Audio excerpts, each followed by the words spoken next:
Hello, Assalamualaikum Cik Wan. Untuk sesi kali ini, Zoom kali ini saya untuk nak fokus kepada pembentangan quotation untuk Cik Wan, tapi sebelum tu just nak bagi Cik Wan nampak dululah tentang kepentingan keperluan hibah takaful dalam menguruskan risiko keuangan, terutamanya kepada yang pemilik-pemilik hartanah yang dah beli rumah kan, yang bakal beli hartanah ataupun yang banyak aset, yang banyak hutang tapi kurang simpanan. So sebagai pengenalan, saya Nur Alwaida binti Ismail. Waida bukan je sebagai perunding hartanah, tetapi Waida juga sebagai penasihat pengurusan risiko kewangan takaful specialist di bawah Great Eastern Takaful. So Waida bergerak dengan Al-Aqias bersama tim Tuan Ahyat Ishak dan juga Mak Jeroh MJ, iaitu sebagai mentor keuangan nombor 1 di Malaysia lah. So kami bergerak bersama Great Eastern dalam menguruskan risiko kewangan. Sebab kenapa Waida mengambil tanggungjawab untuk bantu semua klien-klien yang dah beli hartanah, yang bakal beli hartanah, untuk adakan hibah takaful untuk supaya dapat kukuhkan kuasa pemegangan harta tu. Sebab kita akan terdedah kepada banyak risiko. Walaupun kita dah ada MRTT yang melindungi pembiayaan hartanah kita tu, tapi dia terdedah kepada banyak risiko sebab MRTT ada beberapa kelompongan yang Waida akan ceritakan kejap lagi. So ini antara isu-isu utama yang kita nak cuba elakkan dan kita nak buat persediaan daripada awal sebelum berlakunya risiko-risiko yang kita tak diingini. Jadi ini antara isu utama kalau kita tak ada persediaan daripada awal, hanya mengharapkan MRTT yang ada dalam pembiayaan hartanah tu, kita akan terdedah kepada risiko rumah kena lelong. Sebab MRTT langsung tak cover sakit kritikal. MRTT hanya cover kematian dan hilang upaya kekal. So kejap lagi Waida akan tunjukkan macam mana bagaimana MRTT tu bergerak. So menyebabkan kalau kita tak ambil faham tentang apa yang MRTT cover, berapa je coverage yang kita dapat untuk MRTT dan tidak bersedia awal, menyebabkan kita akan mudah terdedah kepada risiko rumah kena lelong sekiranya sakit kritikal. Jadi bila sakit kritikal, dah hilang pendapatan, dah tak boleh nak bayar rumah, menyebabkan rumah bakal kena lelong.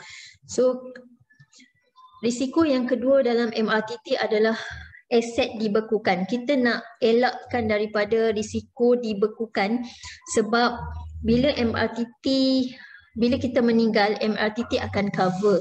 Walaupun MRTT kita tu dapat coverage penuh, tapi bila kita meninggal, waris perlu meneruskan bayaran balik bulanan rumah tu sementara nak tunggu MRTT selesai. Sebab MRTT ambil masa 6 ke 9 bulan untuk selesai. Jadi kalau waris tak dapat nak teruskan bayaran balik rumah, menyebabkan ada outstanding yang tak dapat, yang tak settle, dan rumah tak boleh nak ditukar nama. Jadi kalau proses pertukaran nama tu pun memerlukan kos sekurang-kurangnya 5% daripada value semasa.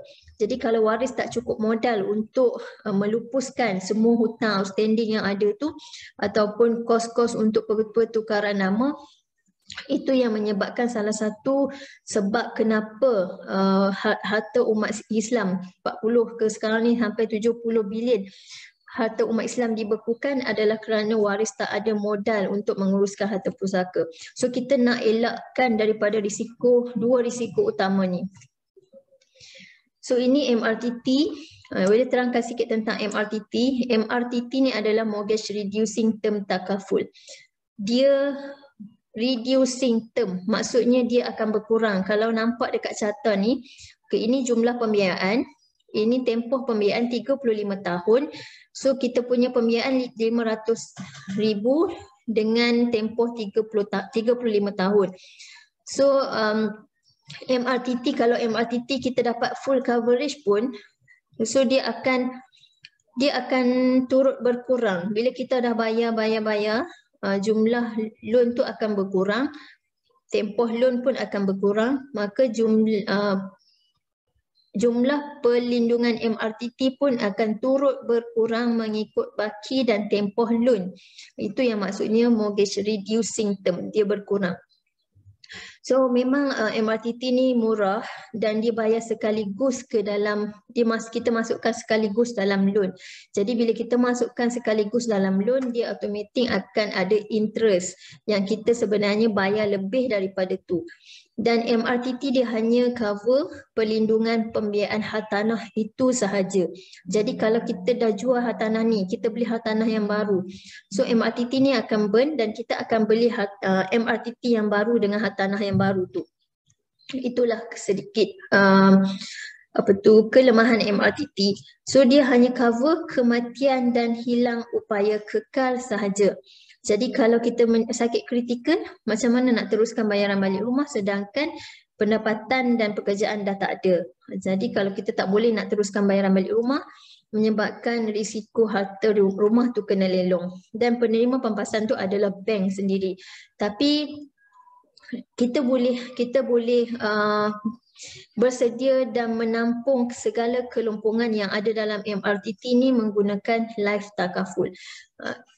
Life takaful ni, hibah takaful ni dia merangkumi MLTT lah, life takaful. Tapi kalau kita nak ambil MLTT dengan bank, dia agak mahal. Jadi sekarang ni kita ada plan terbaru daripada Great Eastern yang agak murah dan coverage dia sangat tinggi. Kejap lagi saya tunjukkan. So untuk hibah takaful ataupun life takaful ni dia melindungi semua hutang-hutang yang kita ada. Dan jadi kalau kita beli hartanah yang sekarang ni kita jual dan kita beli hartanah yang baru, kita boleh bawa aje. Kita boleh bawa takaful yang ada ni untuk sepanjang umur hidup kita lah. Kita tak perlu kalau kita nak beli hartanah A dan nak beli jual hartanah A, nak beli hartanah B, kita tak perlu nak beli hibah takaful yang baru. Jadi bagi orang yang buat pembiayaan dengan bank, diorang ada pilihan untuk ambil MRTT yang paling minimum sebab bank dia syaratkan untuk kita ambil MRTT, kalau tak interest kita akan jadi tinggi. Jadi kita ambil sebagai untuk cukupkan syarat, ambil MRTT yang paling minimum yang bank dah tetapkan. Setengah bank ada 5 tahun, ada 10 tahun minimum. So balance tu kita terus top up je dengan MLTT hibah takaful. Itu lebih baik. So MLTT ni dia level lah. Jadi kalau kita ambil 300,000, ambil 400,000, dia akan level, tidak akan berkurang. So, dia akan tidak berkurang. Jadi kalau kita dah bayar, tempoh loan tu dah berkurang, baki loan tu dah berkurang. Kalau meninggal pada tahun ke tempoh 20 pun, so MLTT ataupun hibah takaful yang waris kita akan dapat ni, dia 500,000 waris kita akan dapat, dia boleh bantu settlekan baki hutang 250,000 ni dan balance tu waris boleh gunakan untuk kelangsungan hidup dengan anak-anak. Ini yang bagi yang tak ambil MRTT penuh, yang ambil minimum MRTT dan cover dengan MLTT. Tapi kalau yang ambil MRTT penuh yang macam ni, bila kita meninggal, MRTT akan cover. So cuma dalam tempoh 6 ke 9 bulan sementara nak tunggu MRTT selesai, kita cover dengan hibah takaful.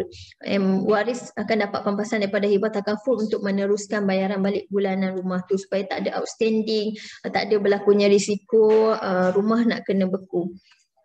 So untuk hibah takaful kita ada boleh tambah satu lagi benda yang paling penting sebagai income replacement, iaitu tabung sakit kritikal. Sekiranya berlaku sakit kritikal, at least kita ada pampasan ratusan ribu yang boleh kita gunakan untuk meneruskan bayaran balik pinjaman perumahan kita tu. So ini adalah plan daripada Great Eastern yang terbaru tahun lepas, dapat award penyelesaian takaful terbaik pada bulan Mei.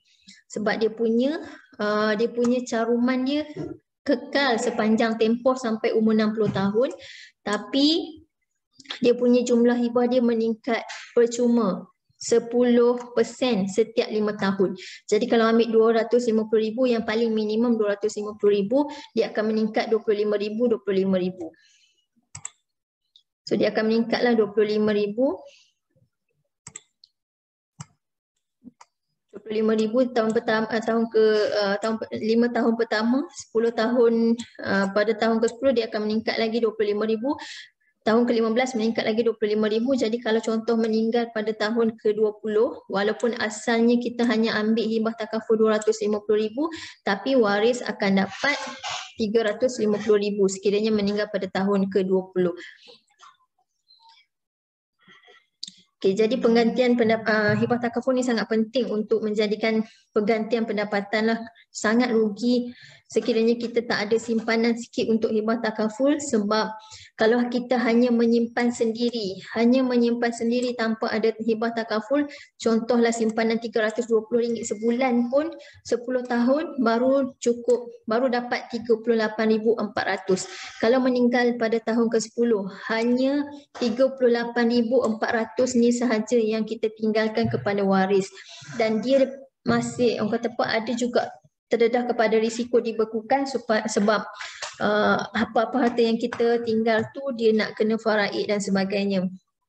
Jadi kalau kita simpan 30 tahun sekalipun, 320 darab 12 darab 30 baru dapat 115,000 untuk 30 tahun dengan simpanan RM320.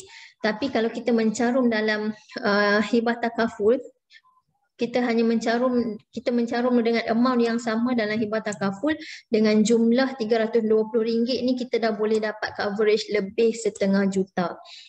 Kalau simpanan baru setahun, 2 tahun, baru 2-3 bulan meninggal, waris dah dapat lebih 1/2 juta. Itu yang rugi sangat kalau kita hanya menyimpan sendiri. Simpan sendiri, pelaburan sendiri tu memang perlu. Cuma kita kena spend at least maksimum 10% daripada pendapatan kita untuk perlindungan. Simpanan untuk perlindungan 10% daripada pendapatan kita. Dapat bawah daripada tu lagi bagus. Dan hibah takaful ni adalah fungsi utamanya kita nak lupuskan hutang. Bukan je hutang rumah yang kita ada, hibah takaful juga dapat bantu kita melupuskan semua hutang-hutang yang kita ada, hutang kereta, hutang loan peribadi, kad kredit dan sebagainya. Jadi kalau kita meninggal dengan pampasan yang kita tinggalkan kepada waris, waris boleh bantu kita untuk lupuskan semua hutang-hutang yang kita ada. So kita pun boleh meninggal dalam keadaan bebas hutang dan tidak meninggalkan beban kepada waris. Jadi kalau ada lebihan, kita ambil lebih. Lagi bagus kalau kita ambil lebih daripada jumlah baki hutang kita ni, sebab kalau ada lebihan, at least waris ataupun pasangan kita boleh gunakan untuk kelangsungan hidup dengan anak-anak. So prosesnya sangat mudah, dalam tempoh 14 hari sahaja waris akan dapat pampasan hibah takaful ni. Jadi dia boleh gunakanlah untuk, kalau kita meninggal, dia boleh gunakan untuk meneruskan bayaran balik rumah, sementara nak tunggu MRTT selesai, atau kalau berlakunya sakit kritikal, kita akan dapat ratusan ribu, minimum 100,000 yang kita boleh ambil untuk tabung sakit kritikal, yang kita boleh gunakan untuk meneruskan kos-kos sara hidup setiap hari walaupun pendapatan dah tak ada disebabkan hilangnya pekerjaan. Dan hibah takaful tak perlu urusan faraid dan sebagainya. Dia akan terus dapat kepada siapa penama hibah yang kita letakkan. Jadi kalau Cik Wan letak isteri sebagai penerima hibah, so berlakunya kematian, isteri akan dapat 100% lah, 100% dia punya pampasan tu. Dia maksimum kita boleh letak 4 orang. Jadi kalau kita nak letak 4 orang, kita boleh bahagi-bahagikanlah portion jumlah hibah tu. So Wahida nak terus je pergi dekat quotation.